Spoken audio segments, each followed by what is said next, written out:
الحمد لله رب العالمين والعاقبة للمتقين والصلاة والسلام على سيد الأنبياء والمرسلين سيدنا وحبيبنا وقدوتنا محمد بن عبد الله وعلى آله وصحبه أجمعين أما بعد. قال تعالى في كتابه المجيد والفرقان الحميد: أعوذ بالله من الشيطان الرجيم بسم الله الرحمن الرحيم إنا فتحنا لك فتحا مبينا ليغفر لك الله ما تقدم من ذنبك وما تأخر ويتم نعمته عليك ويهديك صراطا مستقيما وينصرك الله نصرا عزيزا. صدق اللہ العظیم. معزز حاضرین گرامی قدر، اللہ کا فضل ہے کہ سیرت طیبہ کے ایک اہم واقعے کو آپ کے سامنے بیان کیا جا رہا ہے. یہ واقعہ سیرت کی کتابوں میں صلح حدیبیہ کے نام سے موسوم ہے. ہم گزشتہ کل یہاں تک پہنچ گئے تھے کہ قریش مکہ کی طرف سے ترجمان کی حیثیت سے سہیل ابن عمرو نامی ایک شخص آیا اور اس نے سرکار دو عالم صلی اللہ علیہ وسلم سے مذاکرات کیا. مذاکرات کو انگلش میں ٹیبل ٹاک کہیں گے، میز پر بات کرنا، اور 4 شرطوں پر ایگریمنٹ طے ہو گیا، یعنی مصالحت ہو گئی. اب مسئلہ تھا ان شرطوں کو لکھنا، یعنی پیپر ورک بھی اس کا ہو جانا ضروری ہے، چونکہ یہ معاہدہ تاریخ کا ایک اہم ترین حصہ تھا. اور یہاں سے اسلام اور مسلمانوں نے یوں سمجھیے ٹیک آف کیا. آگے آپ کو خود واضح ہو جائیں گی یہ ساری چیزیں. سرکار دو عالم صلی اللہ علیہ وسلم نے حضرت سیدنا علی رضی اللہ عنہ کو بلایا اور بلا کر فرمایا: علی، جو میں کہتا ہوں لکھو. آپ نے فرمایا: علی لکھو بسم اللہ الرحمن الرحیم.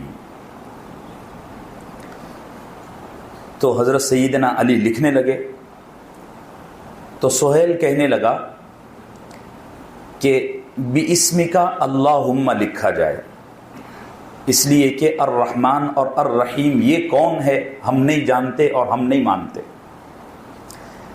اور عرب کا رواج تھا کہ بِاسْمِكَ اللہم پہلے لکھا کرتے تھے، پہلے سے ان کے ہاں رواج تھا. چنانچہ سرکار دو عالم صلی اللہ علیہ وسلم نے حضرت علی سے فرمایا ایسے ہی لکھو. تو حضرت علی نے بِاسْمِكَ اللہم لکھا. پھر سرکار نے فرمایا کہ علی اب لکھو ھذا من محمد الرسول اللہ، من محمد الرسول اللہ، اس طرح لکھو. تو حضرت علی رضی اللہ عنہ نے لکھ لیا ھذا من محمد الرسول اللہ، یعنی ترجمہ یہ ہے کہ یہ ایگریمنٹ طے کیا جا رہا ہے محمد رسول اللہ صلی اللہ علیہ وسلم کی طرف سے. جب لکھ لیا تو سہیل کہنے لگا کہ محمد بن عبداللہ لکھو، محمد رسول اللہ مت لکھو، اس لیے کہ ہم اگر آپ کو رسول اللہ مان لیں تو پھر تو جھگڑا ہی نہیں. آپ آئیے مکہ عمرہ کیجئے، طواف کیجئے، جو کرنا ہے کیجئے، ہم آپ کو رسول اللہ نہیں مانتے تو ہی تو یہ جھگڑا ہے. تو سرکار دو عالم صلی اللہ علیہ وسلم نے حضرت سیدنا علی رضی اللہ عنہ سے فرمایا کہ علی، رسول اللہ کا لفظ مٹا کر ابن عبداللہ کر دو. حضرت علی رضی اللہ عنہ فرمانے لگے یا رسول اللہ، یہ میری طبیعت کو گوارا نہیں ہے کہ میں آپ کے نام کے آگے کا لفظ رسول اللہ کاٹوں اپنے ہاتھ سے، مجھے گوارا نہیں ہے. تو اس پر تھوڑی 2-3 نوک جھونک ہوئی. پھر سرکار دو عالم صلی اللہ علیہ وسلم نے فرمایا اچھا مجھے بتاؤ کہاں لکھے ہو. تو حضرت علی نے وہ جگہ جہاں رسول اللہ لکھا ہوا تھا اس کو آگے کیا اور پھر اپنے ہاتھوں سے سرکار نے اس کو مٹایا، رسول اللہ کے لفظ کو. پھر 4 شرطیں لکھی گئی. یہ چیز ذہن میں رکھیے کہ یہ جب ایگریمنٹ طے ہو رہا تھا اس وقت صحابہ اکرام میں بڑی جمعیت، بلکہ اگر یہ کہا جائے اکثریت اس ایگریمنٹ کے حق میں نہیں تھی، کیونکہ ہر ایک یہ محسوس کر رہا تھا کہ یہ تو بہت زیادہ پیچھے ہٹ کر اور بہت ہی زیادہ دباؤ میں، پریشر میں آ کر یہ سب کیا جا رہا ہے۔ وہ آگے میں بتاؤں گا انشاءاللہ۔ چنانچہ چاروں شرطیں لکھ دی گئی۔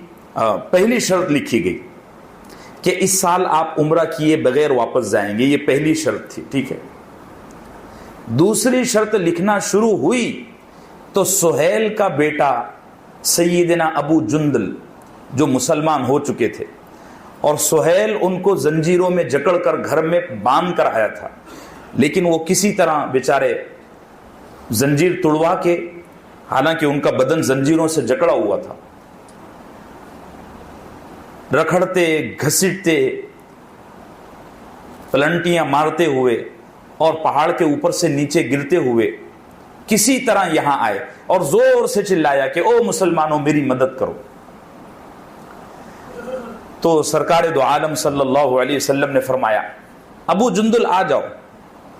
تو سہیل کہنے لگا دیکھو محمد، ہم نے طے کر لیا ہے کہ ہمارا کوئی بندہ بھاگ کر تمہارے پاس اگر آ جائے تو تم اس کو ہمارے حوالے کر دو گے، لیکن اگر تمہارا کوئی بندہ ہمارے پاس آئے گا تو ہم اس کو اریسٹ کر لیں گے۔ سرکار دو عالم صلی اللہ علیہ وسلم نے فرمایا یہ تو ابھی زبان سے کہا نا، لکھا تو نہیں گیا نا۔ اس نے کہا اگر ایسی بات ہے تو معاہدہ ختم کرو، میں جا رہا ہوں، اس طرح کا۔ سرکار دو عالم صلی اللہ علیہ وسلم نے فرمایا اچھا چلو بیٹھو، تم میری طرف دیکھ کر اس کو میرے حوالے کر دو۔ اس نے کہا نہیں، آپ کیا ہیں، نعوذ باللہ، اس طرح ہم کو آپ کی پرواہ نہیں ہے۔ اگر ہم آپ کو ہی دیکھ کر فیصلے کرنے لگے اور معاہدے طے کرنے لگے تو پھر تو بات ہی ختم ہو جاتی ہے۔ سرکار نے بڑی خوشامد لگائی لیکن وہ نہیں مانا، اور چونکہ وہ اس کے بیٹے بھی تھے، ابو جندل رضی اللہ عنہ اس کے بیٹے تھے، تو ایگریمنٹ لکھوایا گیا، اور پھر ابو جندل رضی اللہ عنہ کی گریبان کو، کالر کو اس نے پکڑا اور پکڑ کر گھسیٹتا ہوا لے کر گیا، زور سے تماچا بھی مارا۔ تو جب تماچا مارا نا تو صحابہ بے قابو ہو گئے۔ حضرت سیدنا عمر ابن خطاب رضی اللہ عنہ تو آگے بڑھے، سرکار نے تسلی دی کہ ابو جندل صبر کرو، اللہ تمہارے لیے کوئی بہتر راستہ نکال لے گا، صبر کرو، اس پر تم کو ثواب ملے گا، اجر ملے گا۔ یہ سرکار تسلی دے رہے ہیں، اور اس نے اپنے بیٹے کا گریبان پکڑا اور کھینچتا ہوا گھسیٹتا ہوا لے جانے لگا۔ حضرت سیدنا عمر رضی اللہ عنہ سے برداشت نہیں ہوا تو حضرت عمر اس کے بازو جا کر کھڑے ہو گئے، یعنی ابو جندل بیچارے نیچے بیٹھے ہوئے ہیں، زنجیروں میں جکڑے ہوئے ہیں اور ان کو کھینچ رہا ہے۔ تو حضرت عمر بازو جا کر کھڑے ہو گئے، اور یہاں ان کے تلوار بندی ہوئی تھی، حضرت سیدنا عمر کے تلوار بندی ہوئی تھی۔ تو حضرت عمر رضی اللہ عنہ کہنے لگے ابو جندل صبر کرو، فکر مت کرو، اللہ تمہارے لیے کوئی نہ کوئی راستہ نکال دے گا۔ یہ مشرکین کا خون کتے کی طرح ہے، اگر تم چاہو تو بہا دو۔ اور یہاں جو تلوار بندی ہوئی تھی، حضرت عمر رضی اللہ عنہ نے اس تلوار کو ڈھیلا کر دیا۔ اشارہ اس بات کی طرف تھا کہ مجھ سے کسی طرح، ہم تو چونکہ ایگریمنٹ کے پابند ہو گئے ہیں اس لیے ہم کچھ کر نہیں سکتے، ہمارے ہاتھ بن گئے ہیں، لیکن تم تو ایک بھاگے ہوئے آدمی ہو، کسی طرح میری تلوار چھینو اور اپنے باپ پر حملہ کرو۔ لیکن پتہ نہیں سیدنا ابو جندل رضی اللہ عنہ بیچارے زنجیروں میں جکڑے ہوئے، باپ اس طرح کھینچ رہا ہے، منظر کچھ اور، وہ آہو بکا کا منظر۔ تو حضرت ابو جندل نے کوئی قدم نہیں اٹھایا اور وہ ان کو گھسیٹتا ہوا لے کر چلا گیا۔ حضرت عمر رضی اللہ عنہ فرماتے تھے کہ ابو جندل نے اپنے باپ کے معاملے میں ذرا کنجوسی سے اور کم ہمتی سے کام لیا۔ اب یہ تو ساری تفصیلات ہو گئی ایگریمنٹ کی۔ اب میں بار بار یہ چیز عرض کر رہا ہوں کہ اس ایگریمنٹ سے صحابہ بڑے بے چین تھے، اور واقعتاً اگر اس ایگریمنٹ کو سرسری دیکھا جائے تو ایسا لگتا ہے کہ بہت پریشر میں آ کر یہ ایگریمنٹ سائن کیا گیا۔ واقعتاً کوئی بھی آدمی کھلے دل سے اس ایگریمنٹ کی شرطوں کو اور ان کے ضابطوں کو پڑھے گا تو وہ یقیناً یہی کہے گا کہ یہ تو بہت ہی جھک کر، بہت زیادہ جھک کر کیا گیا ہے۔ اب سیدنا عمر رضی اللہ عنہ نے سہیل کو اور ابو جندل کو جانے کے بعد سرکار دو عالم صلی اللہ علیہ وسلم کی خدمت میں آئے اور آ کر اپنے غموں کا اظہار اس طرح کیا۔ بہت بفرے ہوئے تھے سیدنا عمر، بہت بفرے ہوئے، کہنے لگے یا رسول اللہ، کیا آپ اللہ کے رسول ہیں؟ کیا آپ اللہ کے رسول نہیں ہیں؟ سرکار نے فرمایا ہاں بے شک بالکل. پھر فرمایا کیا جتنی اب تک جنگیں ہوئی ہیں ان جنگوں میں ہمارے ساتھی شہید ہونے والے جنتی نہیں ہیں؟ سرکار نے فرمایا بالکل. پھر فرمایا کہ کیا وہ مشرکین جو ان جنگوں میں مارے گئے ہیں کیا وہ جہنمی نہیں ہیں؟ سرکار نے فرمایا بالکل. تو حضرت عمر رضی اللہ عنہ فرمانے لگے تو پھر کیا وجہ ہے کہ ہم نے اس درجے جھک کر اور اس درجے دباؤ میں آ کر شرطیں قبول کی ہیں؟ کیا وجہ ہے مجھے بتاؤ. سرکار دو عالم صلی اللہ علیہ وسلم نے بہت ہی نرم مسکراہٹ مسکرائی اور گویا زبان حال سے وہی جملہ کہا جو میں 3-4 دن پہلے عرض کر. کیا کہا؟ نہیں ٹیک اٹ ایزی. جوش میں مت آؤ عمر، سمجھو، ٹیک اٹ ایزی، اس کو ہلکے میں لو، نرمی سے پیش آؤ. سرکار دو عالم صلی اللہ علیہ وسلم نے حضرت عمر کی یہ کوہنی پکڑی. اس طرف آپ کھڑے تھے، ادھر عمر تقریر کر رہے تھے، کیا ایسا نہیں ہے، کیا ایسا نہیں ہے، کیا ایسا نہیں ہے. تو حضرت عمر کی اس طرف کی کوہنی سرکار دو عالم صلی اللہ علیہ وسلم نے پکڑی اور فرمایا خطاب کے صاحبزادے، پیار میں فرمایا خطاب کے صاحبزادے کیا میں اللہ کا رسول نہیں ہوں؟ تم یہ بات نہیں جانتے؟ تو حضرت عمر نے فرمایا بے شک آپ اللہ کے سچے رسول ہیں. پھر سرکار نے فرمایا اگر تم یہ مانتے ہو کہ میں اللہ کا سچا رسول ہوں تو تم کو یہ بھی ماننا چاہیے کہ میں اپنے رب کی نافرمانی نہیں کر سکتا. اور یہ جو کچھ ہو رہا ہے یہ تو ہم تنکے کی طرح اڑ رہے ہیں، ہوائیں میرا رب چلا رہا ہے. آپ کے الفاظ کی عکاسی کچھ اس طرح ہوتی ہے، یعنی الفاظ تو کچھ اور تھے لیکن مطلب اور مفہوم اس کا یہ نکلتا ہے. پھر فرمایا مجھے یقین ہے کہ میرا رب مجھے کسی حال میں ضائع نہیں کرے گا. یہ ساری شرطیں اور یہ سارے جو معاہدے ہیں یہ تو وقتی ہیں، مجھے میرے رب پر یقین ہے کہ وہ مجھے ضائع نہیں کرے گا. حضرت عمر رضی اللہ عنہ نے اسی غم کی کیفیت میں کچھ باتیں سنی کچھ نہیں سنی اور بفرے ہوئے حضرت سیدنا ابو بکر صدیق رضی اللہ عنہ کے پاس گئے اور یہی سوالات اسی جذبے کے ساتھ حضرت سیدنا ابو بکر صدیق رضی اللہ عنہ کے سامنے رکھے. حضرت سیدنا ابو بکر صدیق رضی اللہ عنہ نے ساری باتیں بیٹھے بیٹھے سنی. صدیق اکبر تو بہت حلیم تھے، بردبار تھے، نرم مزاج.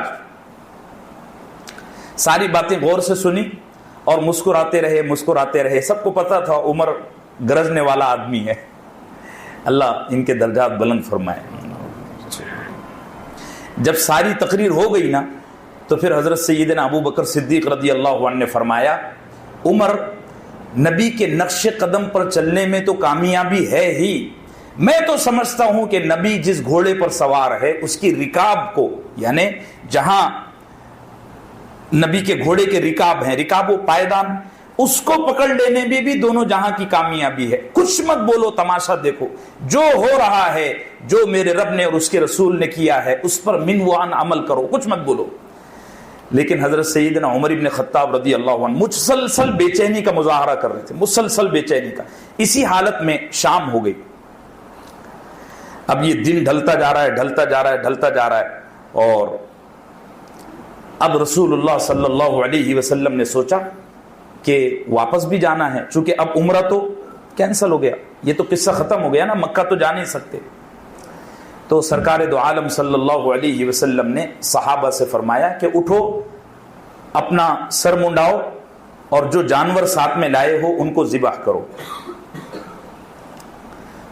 تو آپ اندازہ لگائیے، میں نے اس دن آپ سے کہا تھا کہ انسان جب اچھا کام کرنے نکلتا ہے تو اس کا کون ساتھ چھوڑ دے گا کوئی بھروسہ نہیں ہے. ابراہیم کا باپ مخالف ہو گیا، نوح کا بیٹا اور بیوی، لوط کی بیوی علیہم الصلاۃ والسلام، کون ہمارا مخالف ہو جائے خیر کے کاموں میں ہم کچھ نہیں بول سکتے. اس واقعے پر تمام سیرت نگاروں نے لکھا ہے کہ سرکار دو عالم صلی اللہ علیہ وسلم سے اس موقع پر تمام صحابہ نے منہ موڑ لیا. حالانکہ شاہ ولی اللہ محدث دہلوی رحمۃ اللہ علیہ فرماتے ہیں کہ ابو بکر صدیق جو نبی کا سایہ ہے، شاہ ولی اللہ کی جو تعبیر ہے وہ فرماتے ہیں اگر آئینے کے سامنے نبی کو کھڑا کیا جائے صلی اللہ علیہ وسلم تو آئینے کے باہر جو ہے وہ نبی ہے, اندر جو نظر آئے گا وہ ابو بکر صدیق ہے. اتنی قربت, اتنا اتصال, اتنا جوڑ, اتنا تعلق ہونے کے باوجود جب سرکار دو عالم صلی اللہ علیہ وسلم نے یہ ایگریمنٹ کیا نا تو تمام صحابہ پر غم کی یہ کیفیت تھی. اب اس کو ہم کسی بھی انداز میں, کسی بھی تعبیر میں ڈھالیں, بات ایک ہی نکلتی ہے کہ سب صحابہ بڑے غمگین ہوئے. سرکار کہہ رہے ہیں اٹھو, سر منڈاؤ, اپنے جانور ذبح کرو اور ہم کو واپس مدینہ جانا ہے. کوئی اٹھنے کو تیار نہیں. اور بعض صحابہ سرکار دو عالم صلی اللہ علیہ وسلم کے خیمے کی طرف کنکھیوں سے دیکھ رہے ہیں, یعنی سر ادھر ہے اور آنکھیں ادھر ہیں. سرکار دو عالم صلی اللہ علیہ وسلم نے 3-4 دفعہ یہ اعلان کیا, دیکھا کہ ان کو ہو کیا گیا. اللہ جزائے خیر دے حضرت سیدتنا ام سلمہ رضی اللہ عنہا کو, انہوں نے اس موقع پر بڑی با حکمت رائے پیش کی. جب سرکار بار بار بول چکے, واپس خیمے میں گئے, جا کر فرمایا ام سلمہ میں ان کو کیا ہو کیا گیا ہے, میں ان کو بار بار کہہ رہا ہوں کہ جانور ذبح کرو, حلق کرو, یعنی سر منڈاؤ, ہم کو واپس مدینہ جانا ہے. ان میں سے کوئی ہلنے کو تیار نہیں.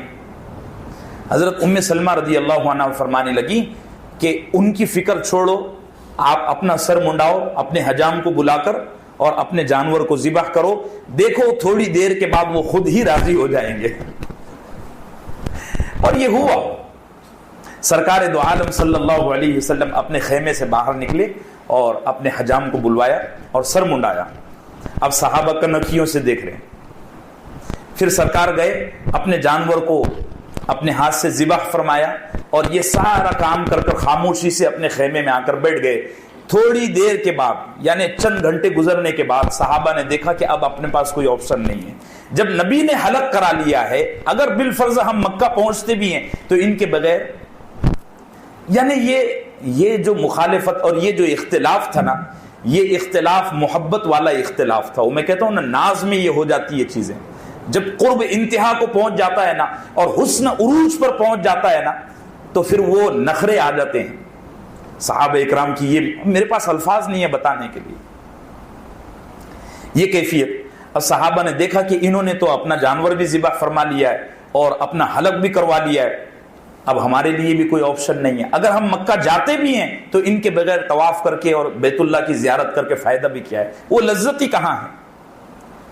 تو ایک ایک کر کے اٹھے اور غم کی یہ کیفیت تھی کہ تمام صحابہ اس روایت کو نقل کرتے ہیں. حدیبیہ میں جانے والے کہتے ہیں کہ جب ہم ایک دوسرے کا حلق کرانے لگے نا تو ہم کو ایسا لگتا تھا کہ ہم ایک دوسرے کا حلق نہیں کریں گے, سر اڑا دیں گے, اتنا غم تھا. یہ پورا واقعہ حدیبیہ کا مکمل تفصیل کے ساتھ ہو گیا. اس کے بعد پھر جب یہ لوگ واپس جانے لگے تو صحابہ کے دل میں تو بڑا غم تھا. سرکار دو عالم صلی اللہ علیہ وسلم نے اب کوچ کا اور واپسی کا حکم دیا. تو جب واپسی ہوئی نا تو اب اس وقت سرکار دو عالم صلی اللہ علیہ وسلم پر آیت نازل ہوئی, انا فتحنا لک فتحا مبینا. اے نبی, ہم نے تم کو فتح مبین عطا کی. یعنی بدر کی جو فتح تھی, احد کی جو کامیابی تھی, احزاب کی جو کامیابی تھی, ان سب میں سب سے کھلی ہوئی فتح. یعنی یہ مبین کہتے ہیں سورج کے چمکنے کو مبین, ایسی روشنی اور ایسی واضح دلیل کہ اس کو آنکھ بند کر کے بھی دیکھا جا سکتا ہے, بلکہ پیدائشی اندھا بھی اس کو محسوس کر سکتا ہے. سرکار دو عالم صلی اللہ علیہ وسلم کو بشارت سنائی گئی کہ اے محمد, ہم نے اب آپ کو واضح ترین فتح عطا کی ہے. کسی فتح کو فتح مبین نہیں کہا گیا, یہ واحد فتح ہے جس کو. اچھا, کمال کی بات یہ ہے کہ اس میں کوئی ٹکراؤ ہوا, آپ نے سنا کوئی جنگ ہوئی, کوئی تلوار چلی. یہ تو نکلے تھے مدینے سے بغیر ہتھیاروں کے اور عمرے کے لیے آئے تھے. اب میں اس پر بڑی تفصیل سے بات کروں گا. اس میں اگر کوئی پولیٹیکل سائنس کا اسٹوڈنٹ ہوگا تو اس کو بڑا مزہ آئے گا. سرکار دو عالم صلی اللہ علیہ وسلم نے اس پورے معاملے میں جو قائدانہ کردار پیش کیا ہے اور جس انداز سے اپنے اتنے بڑے مخالفین سے ڈیل کی ہے, اس کو سوچ کر نا ابھی بھی عقلیں حیران ہو جاتی ہیں. اور اس پر مغربی مفکرین نے بہت کچھ لکھا ہے. میں ساری باتیں تو نقل نہیں کر سکتا اور نہ اس کا منشا وہ بھی ہے. اللہ ہم سب کو یقین نصیب فرمائے۔ سرکار دو عالم صلی اللہ علیہ وسلم وہاں سے نکلے، آپ پر یہ آیت شریفہ نازل ہوئی، انا فتحنا لک فتحا مبینا۔ تو سرکار نے حضرت سیدنا عمر ابن خطاب رضی اللہ عنہ کو بلایا اور بلا کر یہ آیت سنائی کہ اے عمر، ہماری اس ظاہری ناکامی کو ہمارے رب نے فتح مبین سے تعبیر کیا ہے۔ تو حضرت عمر رضی اللہ عنہ سر پکڑ کے بیٹھ گئے، اچھا اس کو فتح مبین کہا ہے، یہ فتح مبین کیسے؟ ذرا مجھے سمجھائیے۔ تو آقا صلی اللہ علیہ وسلم نے فرمایا، ہم کو عرب کے دوسرے قبیلوں تک دعوت پہنچانے کے لیے اور اللہ کا پیغام پہنچانے کے لیے امن کی ضرورت تھی، شانتی کی ضرورت تھی، جس سے ہم پچھلے کئی سالوں سے محروم تھے۔ اب یہ 10 سال کا جو ایگریمنٹ ہو گیا ہے، یہ جو معاہدہ ہو گیا ہے، اب ہمارے پاس 10 سال آ گئے۔ اور پھر فرمایا، دیکھنا عمر، یہ مکے والے 10 سال رہ نہیں سکیں گے، لڑنے کے لیے میدان میں آئیں گے یا کچھ نہ کچھ غلطی ایسی کریں گے کہ جس کے نتیجے میں دبوچ لیے جائیں گے۔ حضرت عمر رضی اللہ عنہ فرماتے ہیں، جب یہ آیت نازل ہوئی اور سرکار نے جب مجھے بلا کر بتایا کہ اللہ نے اس ظاہری ناکامی کو فتح مبین سے تعبیر کیا ہے، تو میں نے بڑا افسوس کیا، بڑی ندامت کیا، اور کفارے کے طور پر کئی غلام آزاد کیے، کئی رقم صدقہ کی، کئی دن کے مسلسل روزے رکھا۔ یہ بڑی سنجیدہ تفصیلات ہیں، اس میں میں انشاءاللہ اس پر کل اور پرسوں بات کروں گا، ٹھیک ہے انشاءاللہ۔ وصلی اللہ وسلم علی نبینا محمد وعلی آلہ وصحبہ اجمعین۔